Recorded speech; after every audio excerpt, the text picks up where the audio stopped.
सुवर्णपुर जिले की प्रतिभाशाली युवा डॉक्टर निवेदिता रथ ने मात्र 31 वर्ष की आयु में तीसरी बार मानद डॉक्टरेट की उपाधि प्राप्त कर ओडिशा का नाम अंतर्राष्ट्रीय स्तर पर रोशन किया है।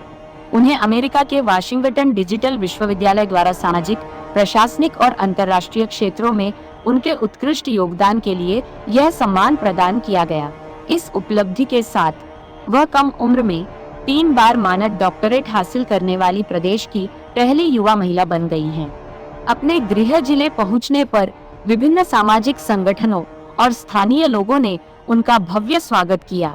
उनके गांव में सैकड़ों महिला पुरुषों ने विशाल स्वागत जुलूस निकाला, जबकि बिरमहराजपुर में भी नागरिकों ने उनका सम्मान कर उज्जवल भविष्य। उनकी इस उपलब्धि के बाद अमेरिका के कई प्रतिष्ठित विश्वविद्यालयों से भी उन्हें महत्वपूर्ण जिम्मेदारियों के लिए आमंत्रण मिलने की जानकारी सामने आई है।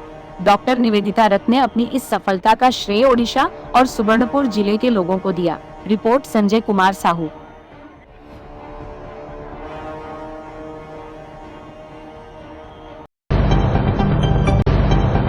केंद्रीय शिक्षा मंत्री धर्मेंद्र प्रधान का 57वां जन्मदिन आज अंगुल जिले के विभिन्न